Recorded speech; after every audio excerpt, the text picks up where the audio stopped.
Boa noite a todos.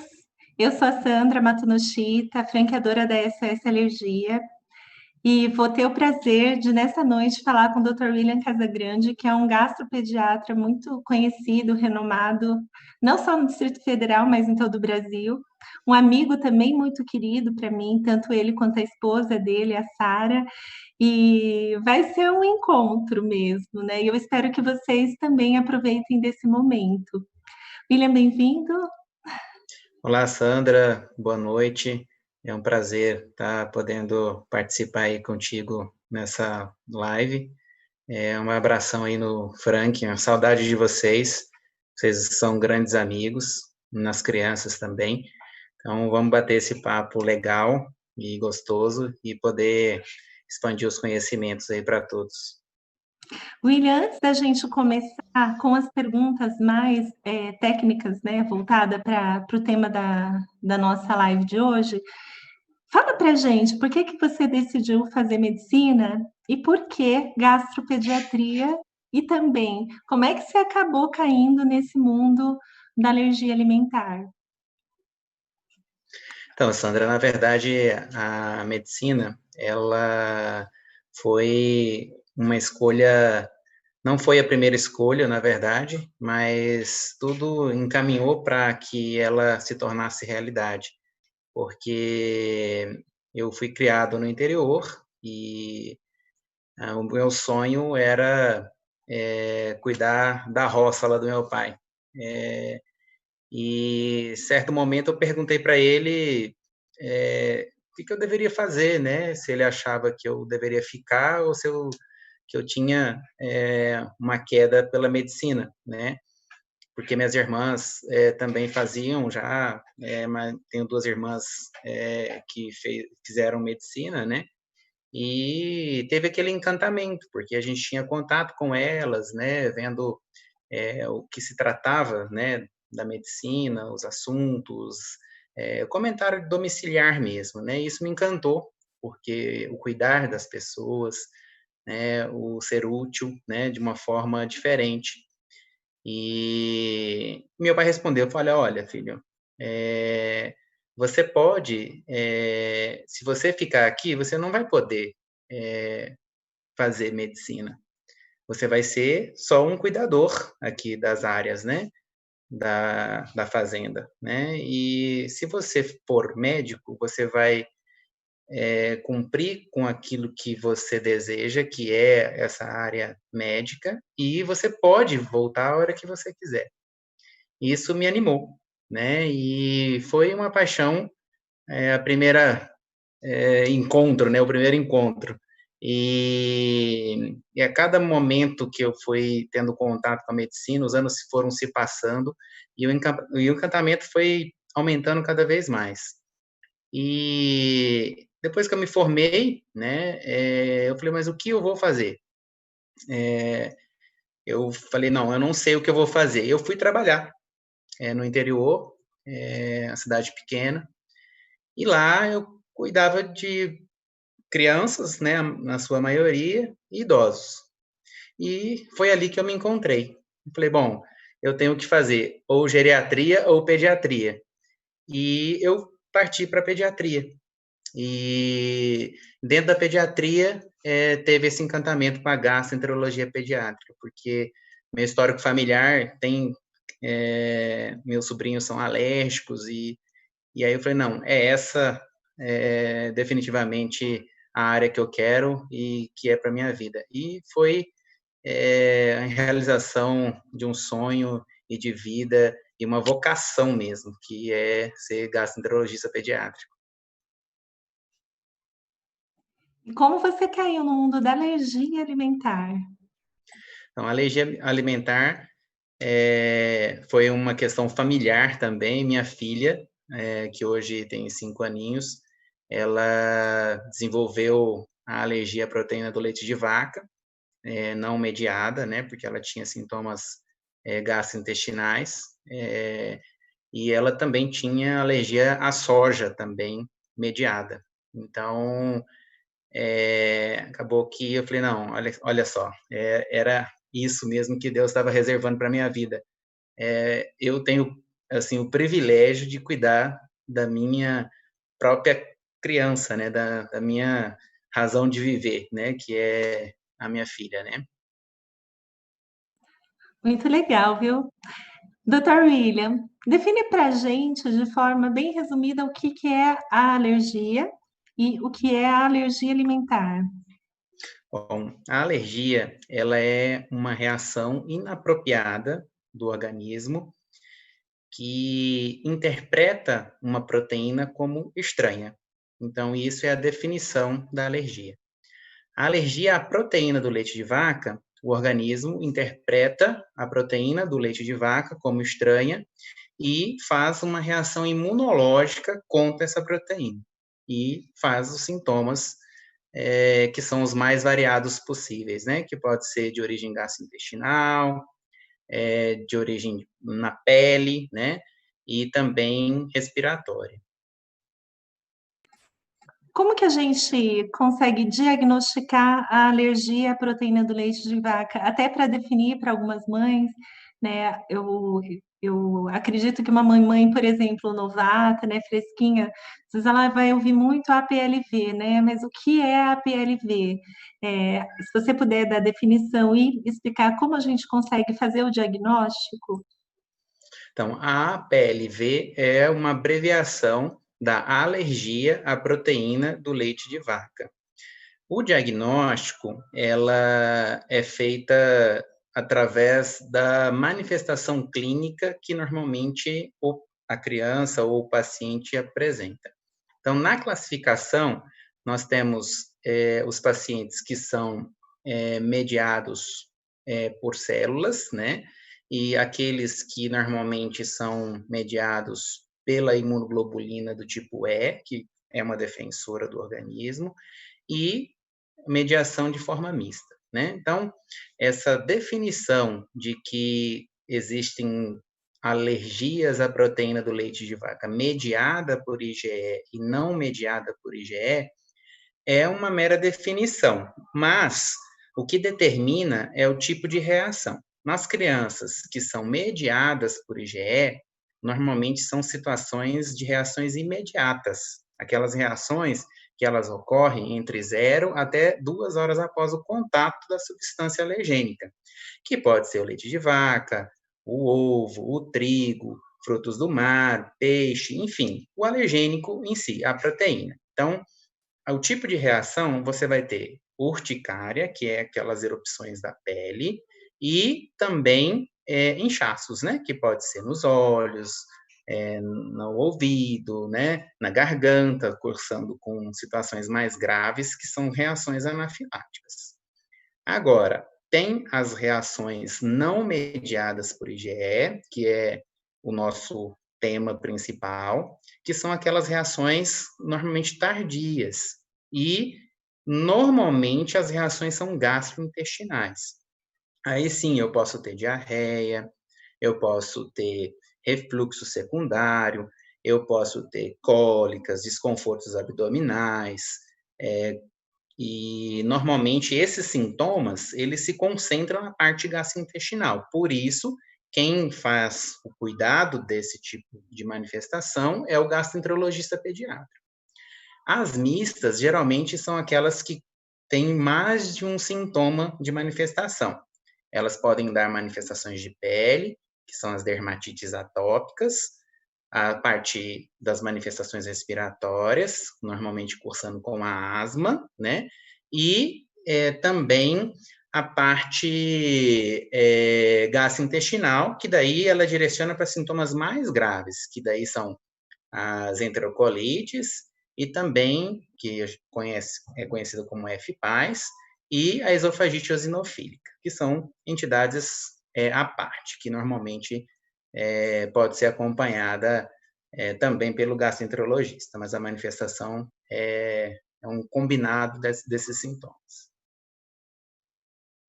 Talvez algumas mamães fiquem até em dúvida, né? Porque tem alguns nomes difíceis, mas assim, daí a importância da gente procurar um profissional para fazer um diagnóstico correto, para que o tratamento também seja correto. Às vezes acontece de de mães tirarem mais do que deve, ou não tirarem o alimento alergênico, e aí a criança sempre está ruim, né? É, então é muito importante procurar, principalmente se for no trato gastrointestinal, um gastropediatra, né? Pode falar. Exatamente. Porque assim, ó, as reações imediatas, que são as mediadas por IgE, elas são acompanhadas pelos alergistas pediátricos. O gastro normalmente tem a sua participação, mas especificamente ele está preparado para conduzir esse tipo de manifestação. Já os não mediados, que têm essas manifestações gastrointestinais, realmente o especialista, né, que teve a subespecialização aí em gastroenterologia, é o mais habilitado para estar lidando com esse tipo de manifestação. Até porque existem vários diagnósticos diferenciais. E a experiência clínica, né, vai possibilitar que o médico não fique fazendo exames desnecessários, cortando alimentos também de forma desnecessária também. Então, porque cada caso ele é individual. Apesar do mesmo diagnóstico, você tem manifestações diferentes. Uns são mais exacerbados, outros são menos exacerbados, mas também o diagnóstico é presente. E, normalmente, para você fazer o diagnóstico, no caso da área que a gente lida, que é a gastroenterologia, a maioria das vezes o diagnóstico ele é clínico. Então, você tem que realmente identificar aquele alergênico e fazer a exclusão adequada, porque senão não vai haver a melhora. E a melhora, ela não é imediata. Normalmente, demora um tempo, né, após a exclusão, para que haja uma melhora clínica, né? Então, por isso que é importante você tirar aquilo que é devido, para evitar um sofrimento desnecessário, né? Muitas vezes da própria criança e, quando a mãe está amamentando, a mãe vai ter que sofrer essas sanções. Como uma mamãe pode suspeitar que o seu filho tem APLV? Não, normalmente, assim, a primeira situação é o sintoma clínico, né? Normalmente, assim, o que é mais a gente vê no consultório, no dia a dia, é uma criança que está lá com cólicas que são precoces e que não passam com medicamentos. Precoce que a gente diz antes de um mês de vida, né? Porque a cólica normal é entre 30 dias a 90 dias, mas são cólicas do lactente que têm horários definidos. Então, é aquela criança que tem aquele incômodo, aquela cólica constante durante o dia, não tem um horário definido. Então, você tem que suspeitar que algo está errado. Crianças que têm muco nas fezes, né? Que é um catarrinho lá nas fezes em grande quantidade, é associado a esse desconforto. Você tem que suspeitar que algo está errado. Crianças que normalmente têm sangramento intestinal, que não é comum, assim, é bem comum apresentar sangramento intestinal e é uma coisa que assusta, né, as mães.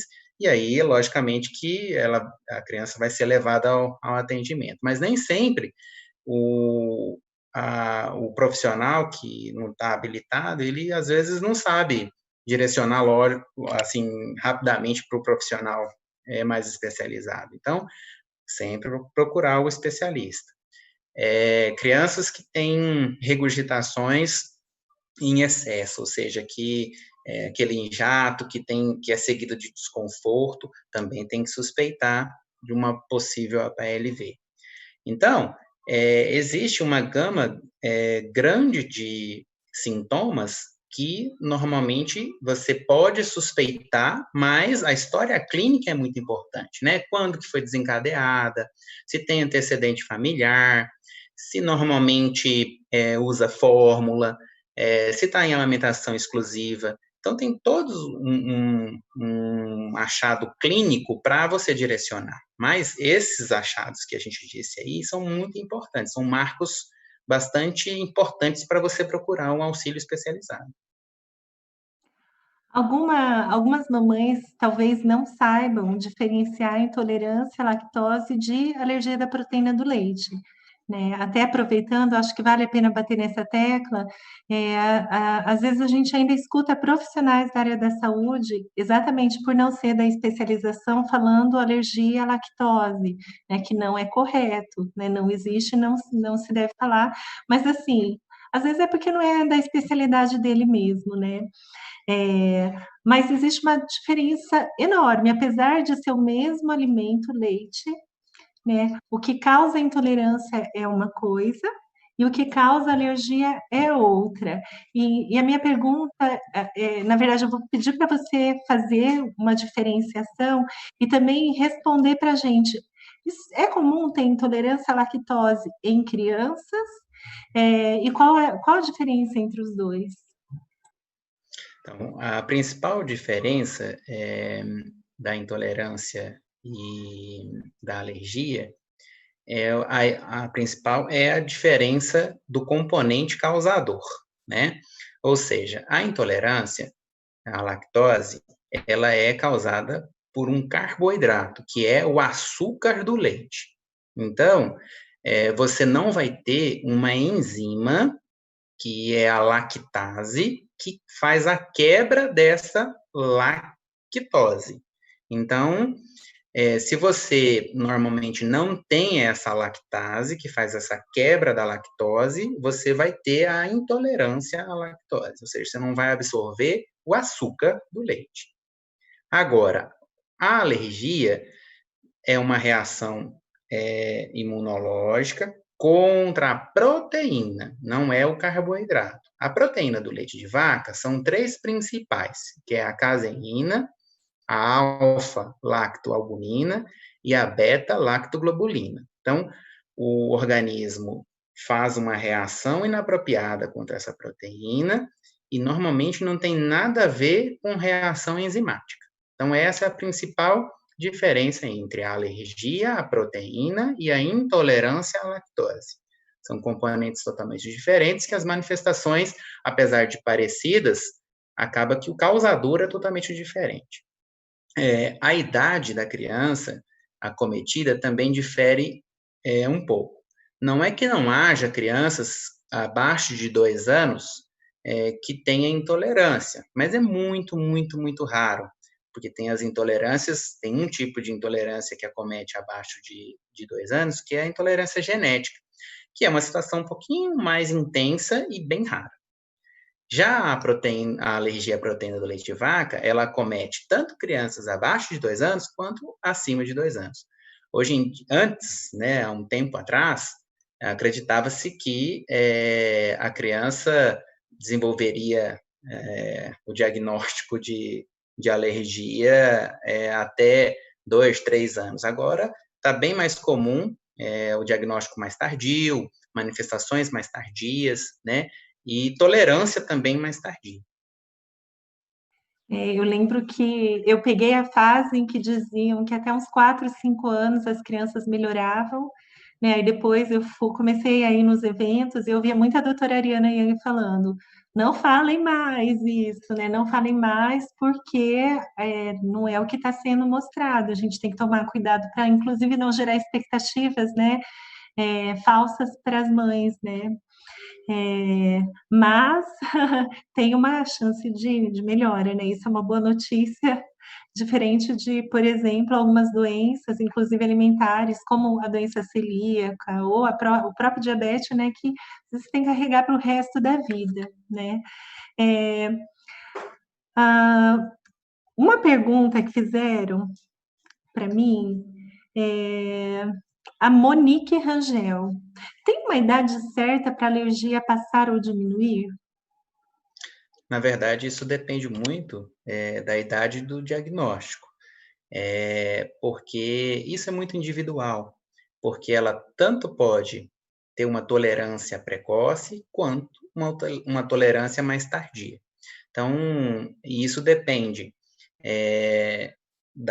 do diagnóstico, se foi feito precoce, se a manifestação foi precoce, porque cada caso ele é muito individual. Mas o que a gente sabe, que a gente tem visto tolerâncias com 1 ano, com 2 anos, com 3 anos, com 5 anos, e até, normalmente, a maioria adquire a tolerância até a adolescência. Então, na verdade, assim, hoje sabe-se que em torno aí, entre 90% e 95% das crianças alérgicas, elas vão adquirir tolerância, seja de forma precoce ou seja de forma tardia.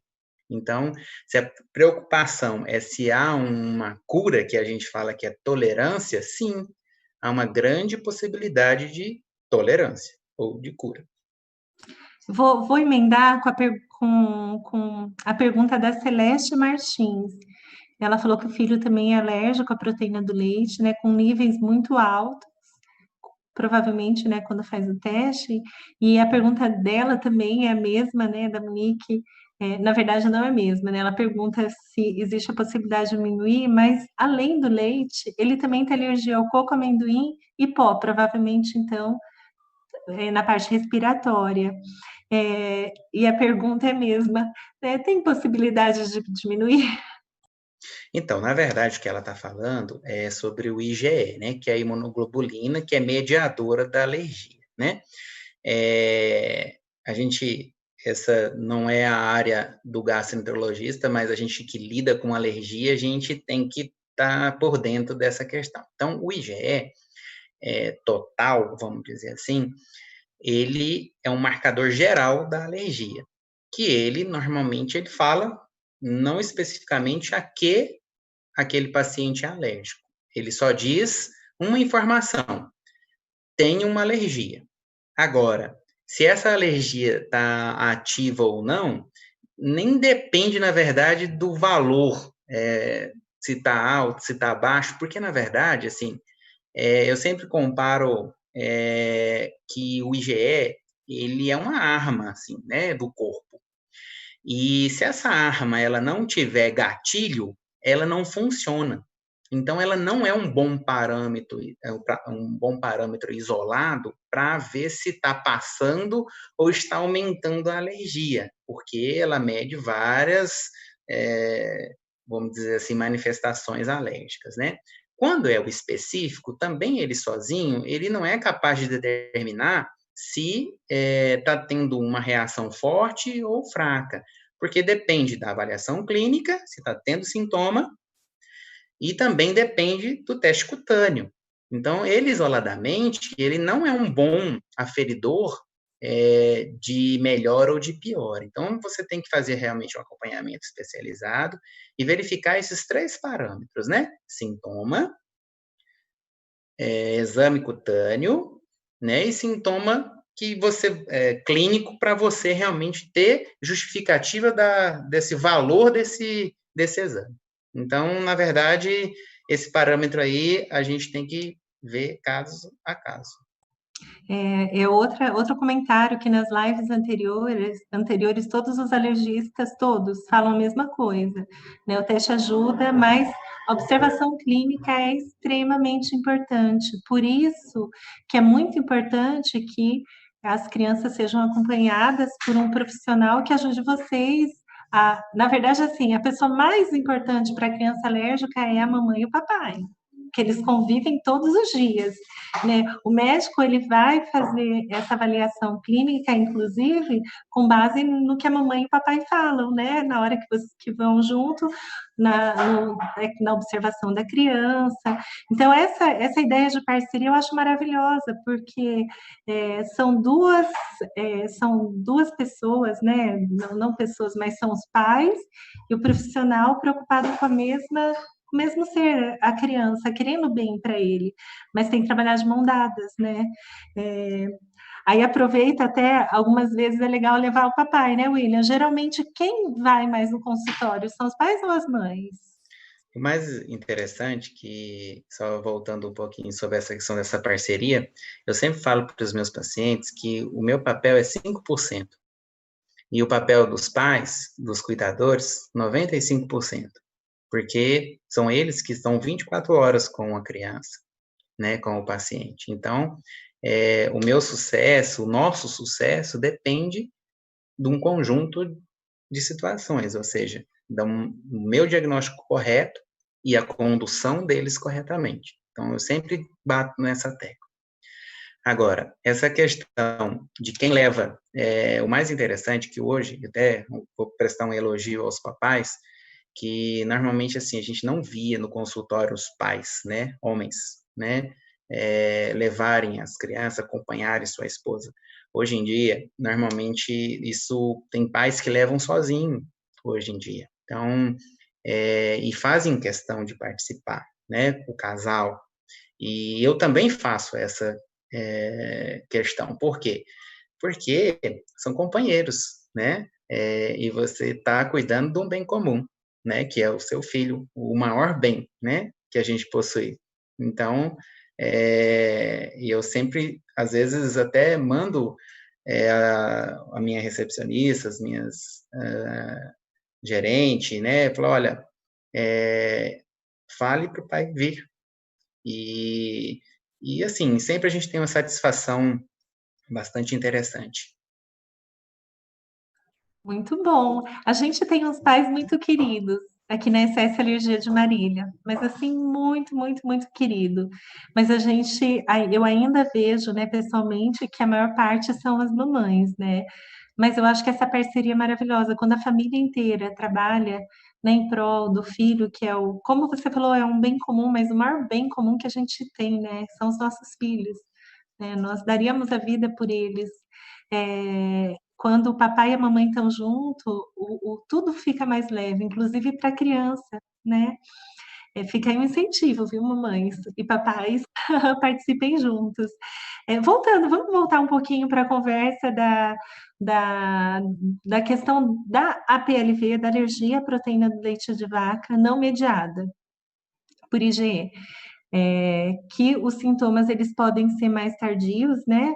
É, a criança que tem alergia à proteína, a gente está falando de leite de vaca, ela pode consumir leite de cabra, de búfalo ou de algum outro animal? Então, isso também não é raro, essa pergunta no consultório, sabe? E porque antes tinha uma cultura de dar leite de cabra, né?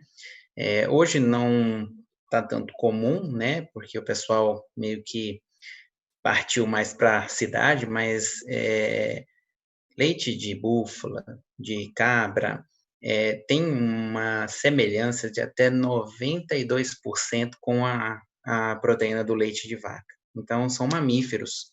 Então, a mesma reação que tem com o leite de vaca vai ter com esses outros mamíferos. Tem um estudo até interessante que desses mamíferos, né? O pessoal estuda de tudo, né? O que tem menos proteína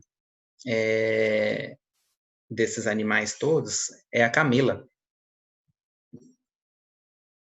Mas só o pessoal do Oriente Médio, né, para ter esse acesso.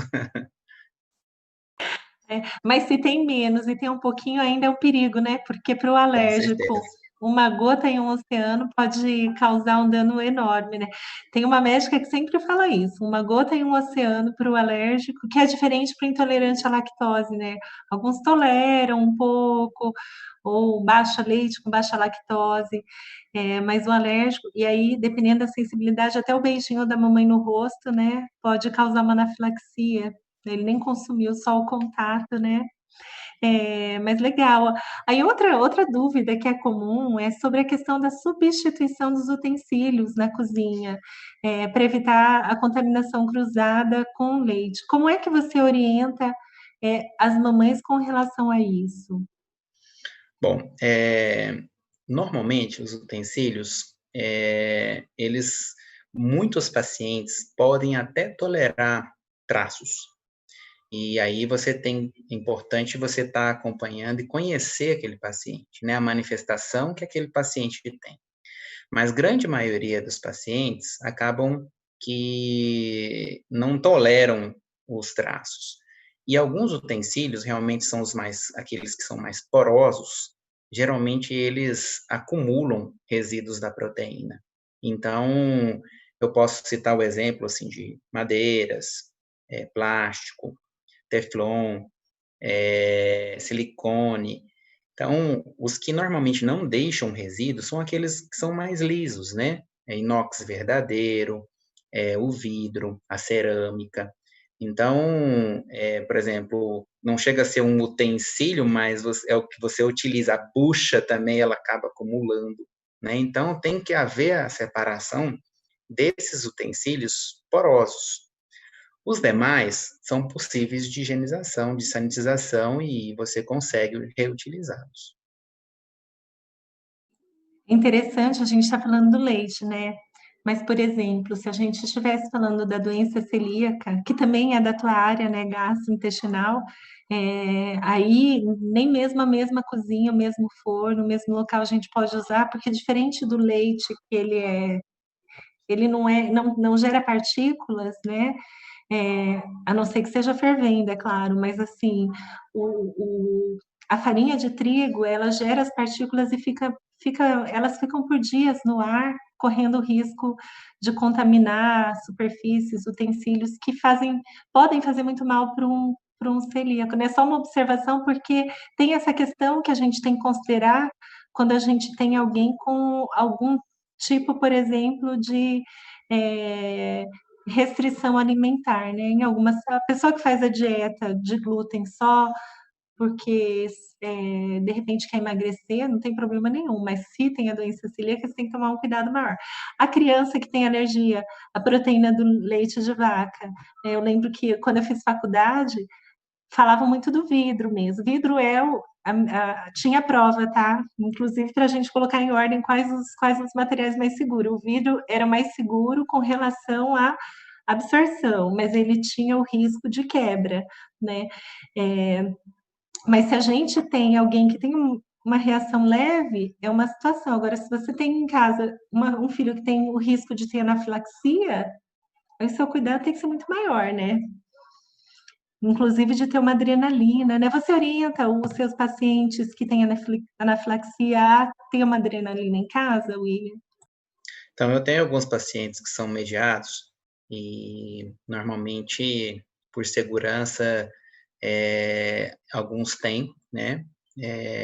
Porque antes o acesso era tão difícil, né, à caneta de adrenalina, né, que até dificultava. Eram caríssimos e difícil porque não tem uma indústria que fabrique aqui no Brasil, né? É, há, vamos dizer assim, engajamento, né, das mães dos pacientes, inclusive da sociedade de alergia, para que haja uma produção dessa caneta aqui no Brasil, né? Porque agora tem os importadores e tal, né? Mas você imagina nessa pandemia, se alguém tem que utilizar essa caneta, e certamente vai ter dificuldade de importação, né? Eu sempre oriento a ter duas canetas. Uma porque o mecanismo pode falhar, é raro, mas pode. E, ao mesmo se utilizar, ter alguma outra para poder ter tempo de estar solicitando a próxima caneta, né? Porque realmente esses pacientes que têm reação anafiláticas, a reação é tão grave, tão rápida, que sequer dá tempo de chegar ao auxílio, né, médico hospitalar, ou de esperar um auxílio desses serviços de emergências móveis, né? SAMU, bombeiro, né? Então, realmente, por segurança do paciente, eu oriento a realmente ter a caneta de adrenalina naqueles casos que são pertinentes, né? Voltando para a questão, né, da alergia tardia, como é que você faz, como você procede com relação ao teste de provocação oral? Geralmente, assim, quando a gente identifica, né, o diagnóstico, né, da alergia à proteína do leite de vaca, não mediada, que você realmente tenha certeza, você tem que ter um tempo para realmente fazer o teste de provocação oral, que a abreviação chama TPO, que o pessoal às vezes não sabe a nomenclatura, né? Então, TPO significa teste de provocação oral, que é a reintrodução, no caso, esse TPO tem duas nomenclaturas, um de diagnóstico e um de tolerância. No caso, esse que nós estamos falando é o TPO de tolerância.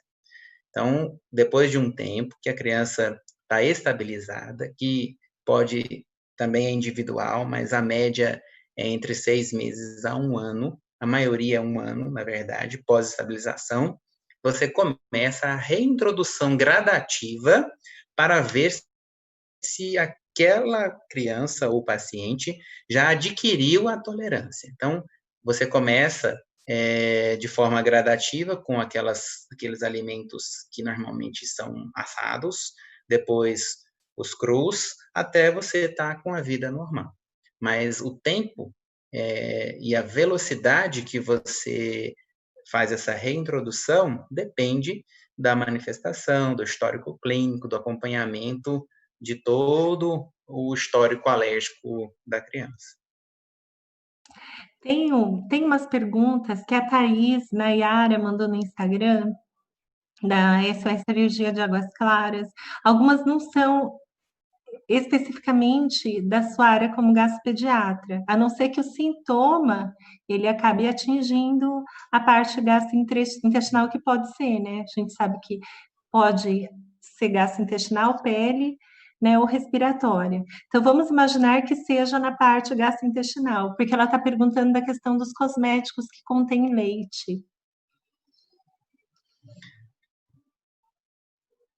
Então, normalmente, assim, os cosméticos, tem pacientes que até são menos sensíveis e toleram, mas porque a pele é uma extensão muito grande, né? E normalmente ela absorve também. E alguns pacientes, eles desencadeiam, sim, manifestações, tanto na parte respiratória, quanto gastrointestinal, quanto na parte da pele, que é o principal que está no contato. Então, a depender do tipo, né, da manifestação, do diagnóstico, é possível, sim, você desencadear um processo alérgico com produtos que contenham aquele contaminante que você está restrito. No caso, o leite de vaca, né? Isso é até uma luta, né, das meninas do Põe no Rótulo, porque, primeiro, porque toda a listagem ela vem em inglês, né, que é muito ruim para a gente, nós somos brasileiros, né, e a outra é que quando tem tanto o trigo quanto o leite, deveria informar, né, ou alguns outros alergênicos, amendoim, sei lá o que, que eles podem inventar no cosmético.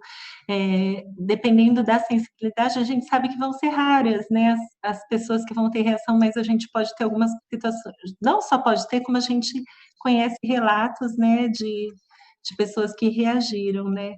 Mas essa é uma outra briga, quem sabe as meninas do Põe no Rótulo conseguem vencer, né? Ela também pergunta por que quem tem alergia ao leite de vaca costuma também ter outros tipos de alergia, como, por exemplo, a soja.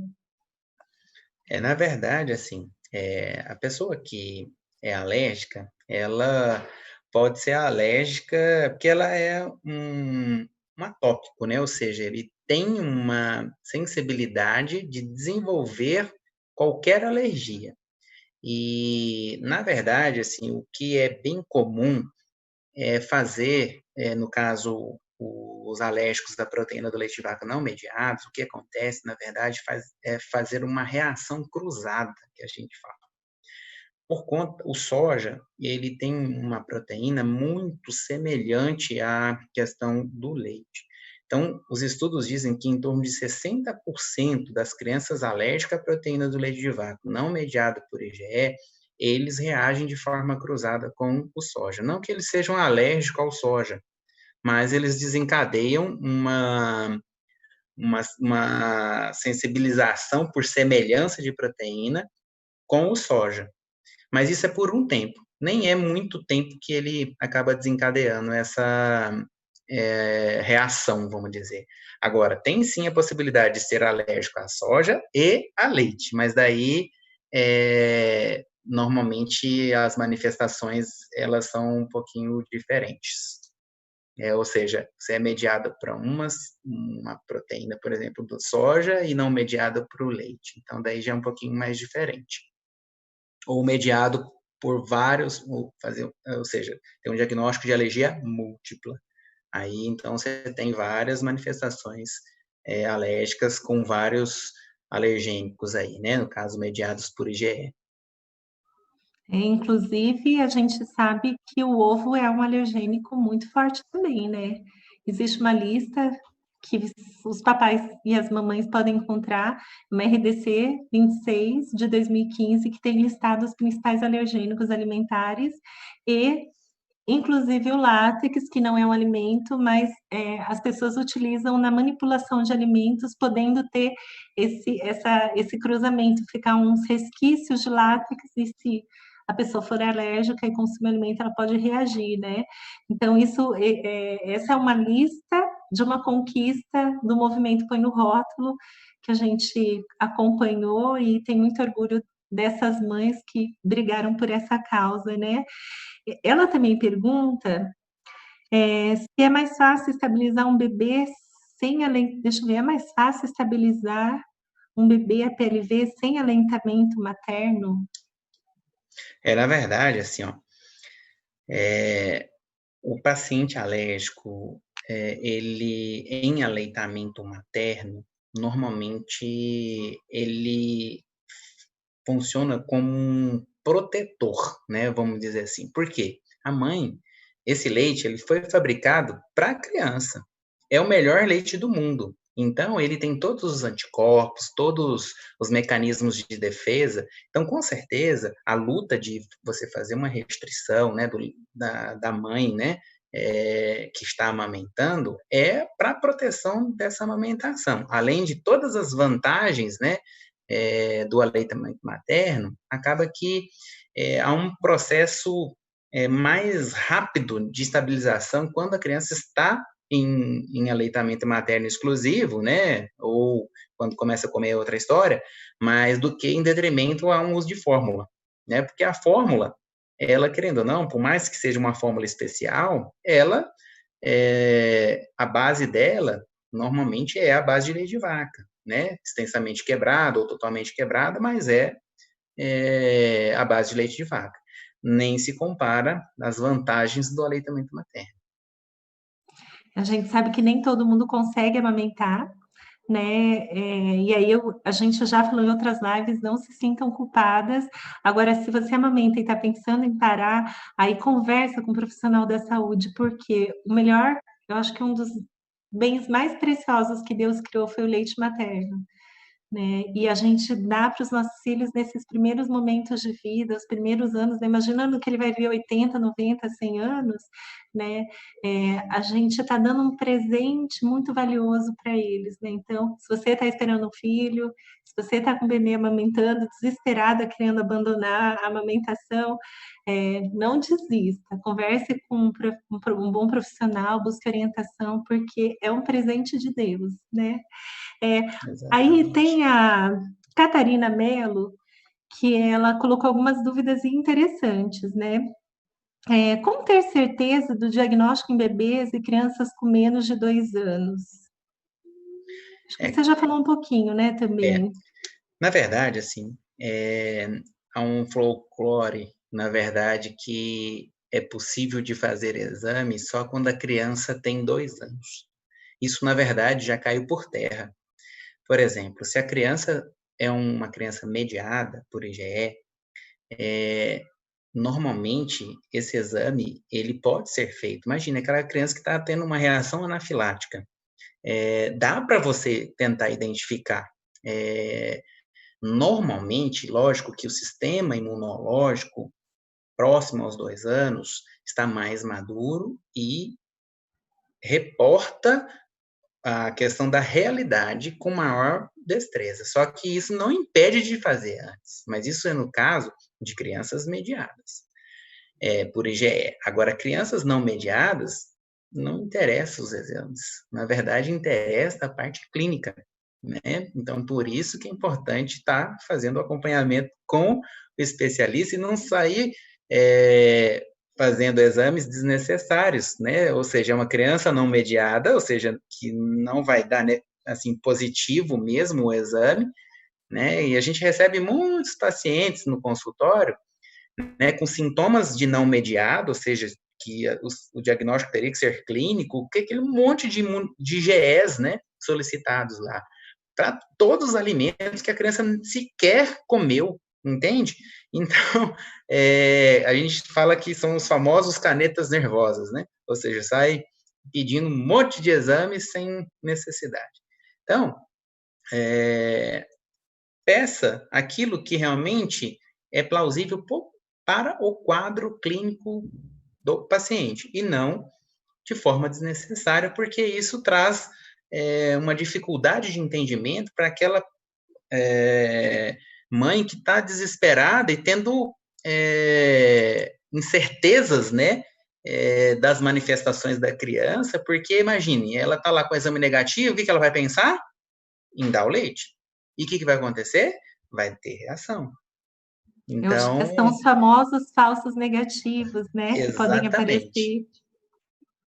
Legal. Eu falo assim, mamãe, papai, a parceria entre vocês e os profissionais da saúde, de mão dadas, olhando o clínico, olhando os exames, e pensando no melhor para o seu filho, vocês conseguem, tá?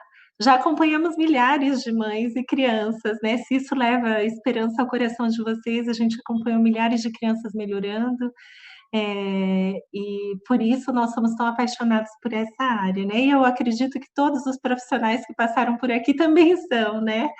É, é possível que a alergia retorne algum tempo depois de ser considerada curada? Essa é outra pergunta interessante que a Catarina fez. Na verdade, assim, possível, né? Sempre é. Mas o que a gente vê muito é que normalmente decreta-se uma tolerância sem realmente essa criança estar tolerante. E aí o que ocorre é o retorno da alergia.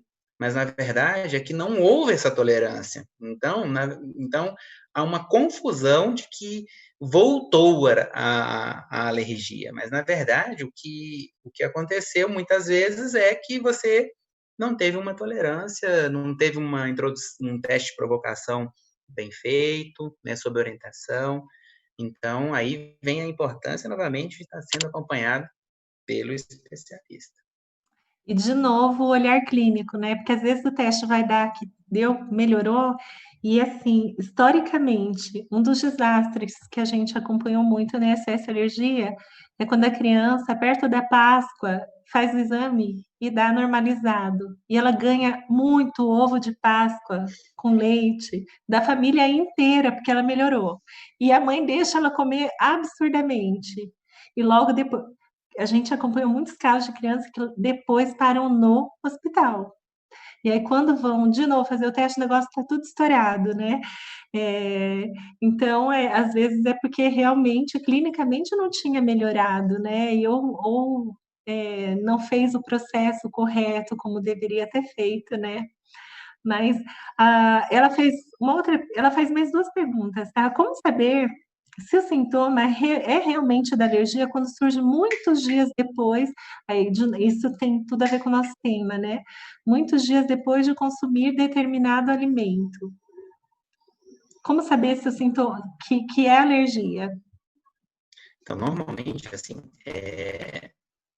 a alergia, ela é realmente, a manifestação é um pouco mais tardia, mas é importante você ter um diário da alimentação. Aí você vai.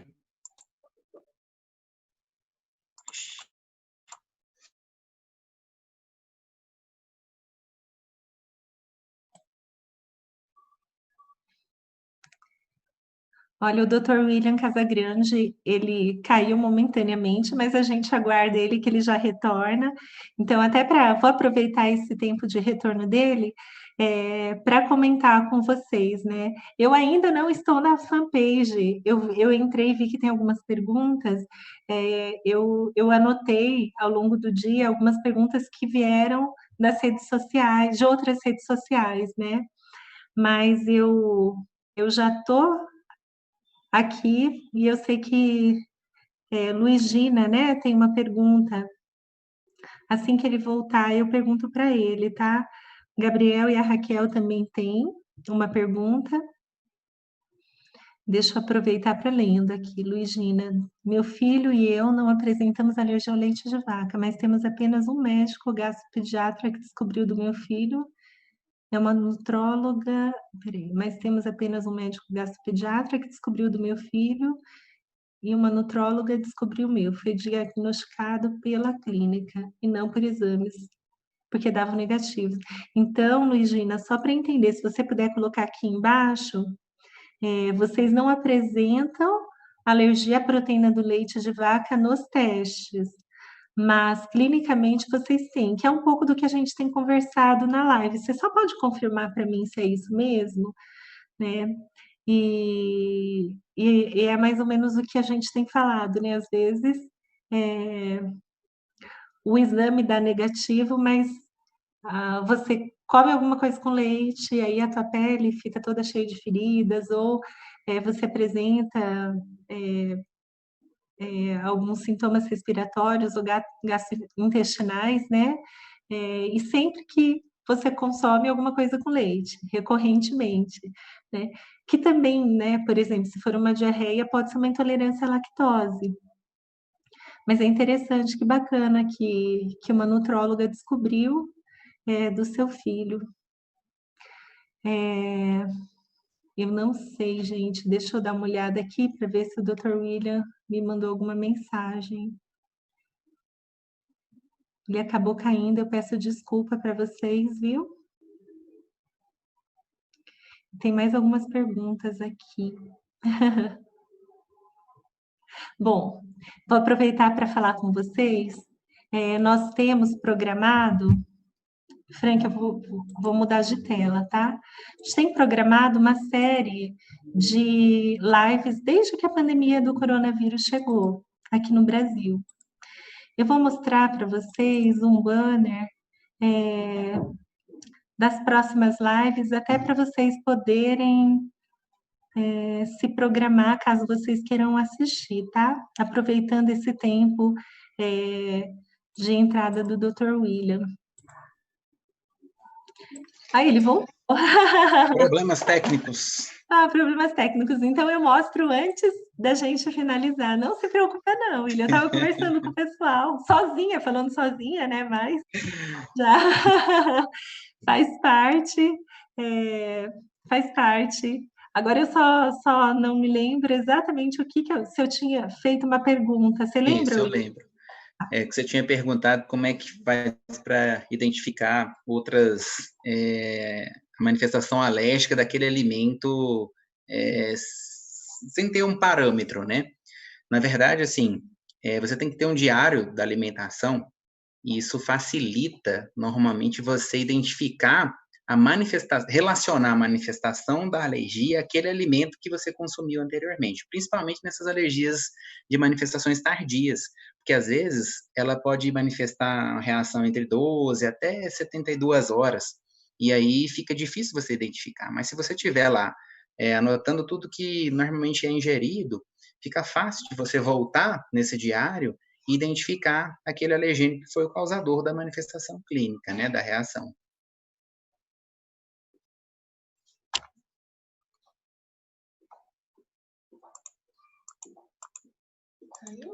Opa! Voltei, né? Também a minha fala estava mudo. Essa tua resposta, ela tem até relação com o que eu estava conversando enquanto você estava retornando, né? Não, deixa eu ver. A Luigina, ela colocou que ela fazia os testes, ela e o filho, e nunca. Ai, eu perdi, saiu até da minha tela, mas pelo que eu entendi, nunca dava nada, né? Aí um gastropediatra conseguiu descobrir a alergia da proteína do leite de vaca dela e uma nutricionista do filho, se eu não estou enganada, né?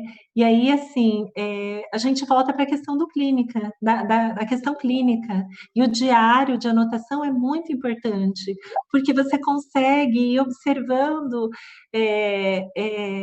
apesar do exame dar negativo, poxa, toda vez que eu consumo leite, depois de tanto tempo, exatamente tanto tempo, eu tenho a reação.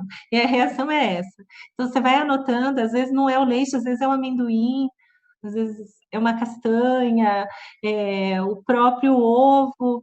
Então, essa anotação, e aí, de novo, a importância do papel da mamãe e do papai, né, de apoio ao profissional da saúde. é tão importante quanto vocês, né? Vocês ajudam a orientar, mas o papel mais importante que existe é o papel daquele que ama com maior profundidade o bem, né? Esse bem mais precioso que a gente tem, que é o nosso filho, né? Então, é bem isso mesmo. Eu vou depois voltar a ler o que ela colocou lá no chat, né? E vou só finalizar porque a Catarina, ela deixa mais uma pergunta: qual a influência direta do que a mãe que amamenta consome em comparação com o que o bebê come diretamente? Então, ela amamenta e o bebê já deve comer as papinhas, né? O tempo e a intensidade da reação tendem a ser os mesmos? Na verdade, assim, há uma diferença, né, do tempo, até porque, assim, a mãe ingerindo, ela vai precisar fazer a digestão dessa proteína, né, específica, para cair na corrente sanguínea e ir até o leite, né? Já a criança, você já cai lá na parte gástrica, vai ser digerida e já vai ser absorvida. Então, a reação direta que a gente fala, ou seja, a criança comendo, é muito mais rápida do que sendo de forma indireta através do leite materno. Então, há essa diferença por conta do mecanismo de digestão, né? Um precisa cair na corrente sanguínea da mãe para ir para o leite materno, isso leva tempo, não é imediato.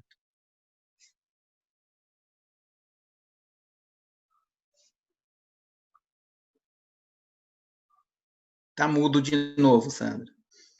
Oh, desculpa, obrigada por me avisar. A gente tem algumas perguntas na página de Águas Claras e algumas na institucional. Eu acredito que a gente não vai conseguir responder todas, né? Mas vamos tentar pegar algumas, né? E também somem algumas perguntas no meu celular, viu, gente? Vocês me desculpem. A Gabi Cordeiro, ela pergunta: é possível um alérgico criar imunidade quando pequeno e depois de adulto voltar? Eu imagino que criar tolerância e depois, quando adulto, retornar essa alergia alimentar? Na verdade, assim, a alergia, uma vez você sendo alérgico, na verdade, você sempre vai ser alérgico, mas a questão da tolerância é que vai determinar vamos dizer assim, a manifestação pode vir tardiamente com outra alergia, mas não aquela que você fez anteriormente, porque o paciente alérgico, ele é um atópico, né? Ele pode manifestar uma asma, ele pode manifestar uma rinite, ou até outra alergia alimentar. Mas aquela que ele adquiriu a tolerância, normalmente não há Abrir o retorno. institucional. Pedi para o meu marido tentar abrir o Facebook no institucional no celular dele. A Alessandra Silva, de Águas Claras, ela perguntou, né? Minha filha. É um pouco complicado, é um comentário que a gente escuta muito na SS Alergia, tá? É claro que cada criança é única. E aí, Alessandra, se eu puder te dizer, eu gostaria que você se sentisse abraçada por mim, tá? Porque eu sei que a gente sofre a dor dos nossos filhos, né? Minha filha tem 9 meses, ela é PLV e não tá comendo. Eu não sei mais o que fazer. Você tem alguma dica para ela? A gente se sensibiliza, né, quando há uma dificuldade, uma seletividade alimentar, mas tem que saber o porquê dessa não alimentação, né? Se está havendo um desconforto, né, ao ingerir, se tem alguma incoordenação, né, na deglutição, ou se é realmente uma recusa alimentar, né, comportamental, né? Então, alguma situação de estresse que passou, né, durante a introdução alimentar. Então, realmente, assim, ela tem que buscar ajuda multidisciplinar, né, com a nutricionista, com a fono, né, com o próprio especialista que está cuidando da alergia dela, né. Então, realmente tem que saber a causa da situação. E assim, Alessandra, se eu também puder te dar um conselho, mantenha calma, cuide, não esqueça de cuidar de você, porque você tem que estar bem para poder cuidar da sua filhinha, né?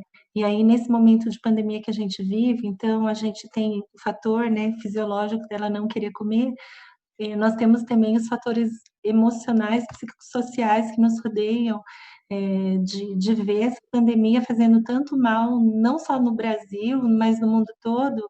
A gente precisa cuidar muito do nosso emocional também, porque senão a gente afeta a família toda, né? Não só a filha. Tá, mas eu deixo aqui o meu abraço para você. A Cris Fernandes, ela comentou que essa semana só de sentir o cheiro do amendoim, o filho dela começou a passar mal. Aí a pergunta dela, e eu sei que a gente já falou, eu não sei, faltou ela falar o que passar mal, né? Porque se for uma anafilaxia, aí a gente sabe que você daria uma outra orientação, então também depende dos sintomas. Mas ela pergunta o que fazer nessa hora. Então, na verdade, é tentar identificar se realmente a criança é alérgico de fato, né, ao amendoim, né, de certa forma, pela lógica, é muito provável que seja uma criança que seja mediada, né, pelo amendoim, né, ou seja, alergia mediada ao amendoim. E nesse caso, estabelecer esses sintomas, se é inchaço, se é falta de ar, se foi urticária, né, que são as manifestações mais comuns dessas alergias mediadas, né. E realmente sempre ter em mãos um antialérgico, né, também. E se forem manifestações mais leves, você pode medicar, né. E se forem mais graves, você tem consultar o profissional que está acompanhando, da necessidade realmente de ter a caneta de adrenalina autoinjetável, né? E também levar ao serviço mais próximo, chamar o serviço de emergência, né? Que certamente vão estar habilitados para esse tipo de manifestações mais graves, né? Doutor William, a gente já passou do nosso tempo de finalização, mas eu vou pedir para a gente avançar só um pouquinho mais, mas a gente não vai conseguir responder todas as perguntas. Eu estou com perguntas de Minas Gerais, de Belo Horizonte aqui no celular, estou com perguntas de Águas Claras e várias perguntas lá na fanpage institucional. Acho que a gente tem que marcar outra live. Sempre Bora? disponível. Vamos? Top. Né?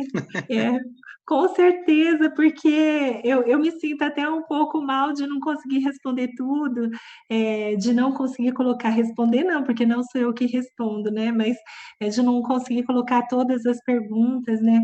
Tem, quando eu comentei, né, de Belo Horizonte, algumas. A Raquel Paisano perguntando sobre a questão da descoberta da PLV depois de adulto, da alergia à proteína do leite. Isso pode acontecer ou é um engano do médico? Na verdade, assim, se você for ver bem de forma minuciosa, é mais raro acontecer, sabe? Mas pode acontecer. Mas o que realmente acontece, ainda mais na fase adulta, a maioria das vezes, nesses diagnósticos tardios, deixou se passar sintomas que muitas vezes discretos e que, na verdade, houve um limite de manifestação daquela alergia. Eu sempre comparo com um copo de água, sabe? Você vai enchendo, enchendo, enchendo ele, chega a um ponto que ele tem um limite.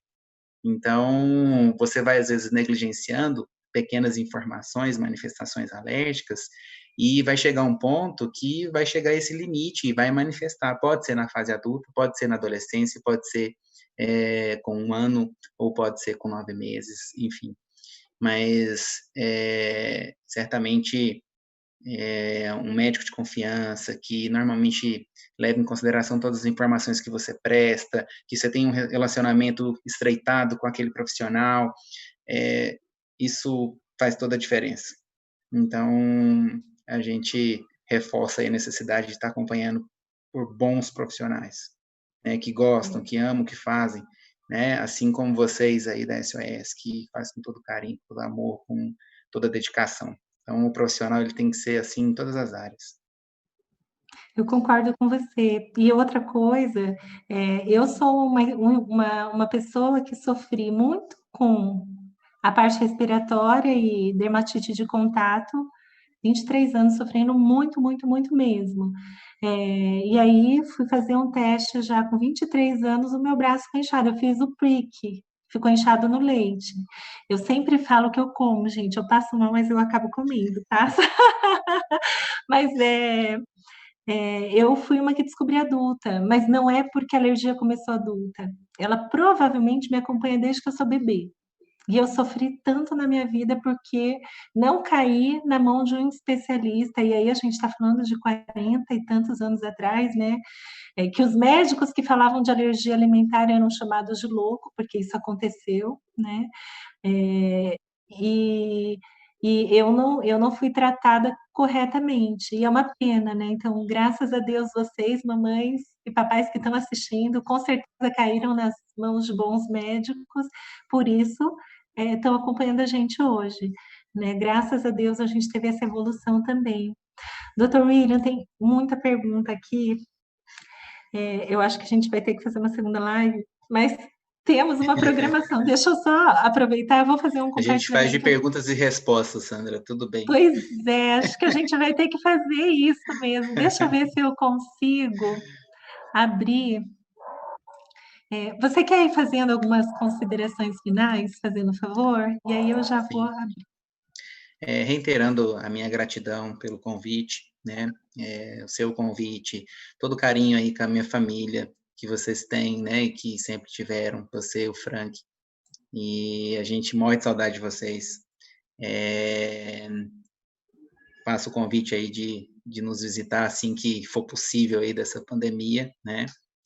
E ressaltar a importância, né, do acompanhamento especializado, né?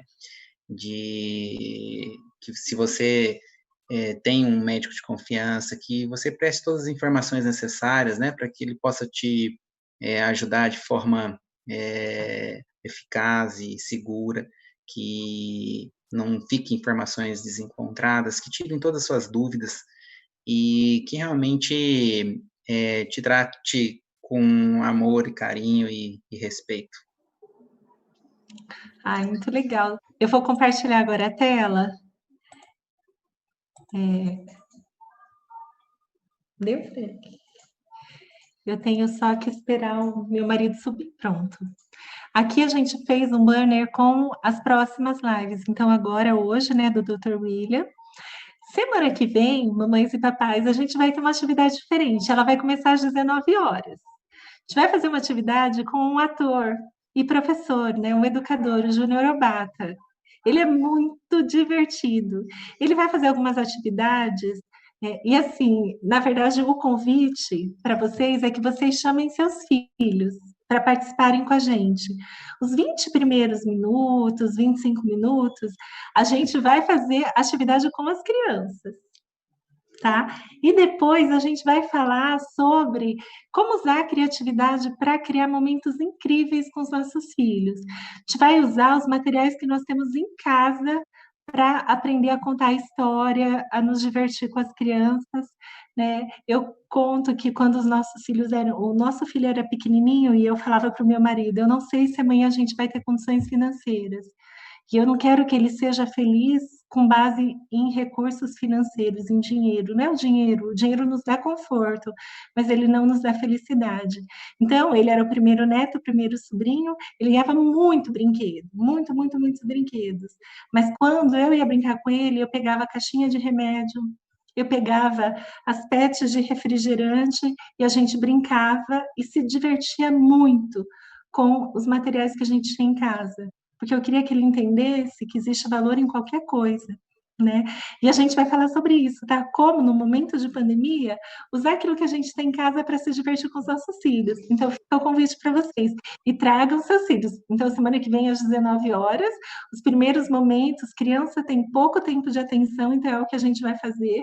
Ele vai conversar, vai se divertir com seus filhos, tá? E depois a gente vai falar com os pais ele vai dar algumas dicas para vocês poderem fazer essas atividades com seus filhos. No dia 9, a gente fala com a doutora Andréa Chimizo, que é uma psiquiatra, e vamos falar sobre cuidado da saúde emocional de toda a família, tanto nossa, né, como mães e pais, quanto também dos nossos filhos, que também estão sofrendo as consequências da pandemia. Dia 16, a gente tem a Pamela, ela é muito engraçada também, muito divertida, e ela vai dar dicas para cooperar com a formação educacional dos filhos. A gente não sabe, provavelmente, né, na verdade, 16/7 ainda vai estar todo mundo ou de férias ou fazendo aulas de distância ainda, né? Então, ela vai dar algumas dicas, algumas orientações, ela é pedagoga, mas ela é muito engraçada também, tá? Então, fica o convite a todos vocês. Agora eu vou fechar aqui. E eu quero finalizar me desculpando por não conseguir levar todas as perguntas, né, para o Dr. William, mas já vamos deixar marcado para daqui, depois que terminar essa série de 4, né, que você é o primeiro, a gente volta, tá? Sempre disponível. Muito obrigada, e eu quero agradecer você e a Sara pela disposição, né? A Sara não aparece, a esposa do Dr. William, ela é enfermeira, é o braço direito dele, a administradora dele, é uma pessoa fantástica, é uma amiga para gente, e ela está aí, estava arrumando os computadores, as coisas, né? Então, vale esse agradecimento, e de todo o coração, Dr. William, nós agradecemos, né, tanto eu quanto os nossos franqueados, e eu sei que as pessoas que estão assistindo essa live, por ter doado parte do seu tempo, do seu conhecimento para falar com a gente. Eu agradeço de coração.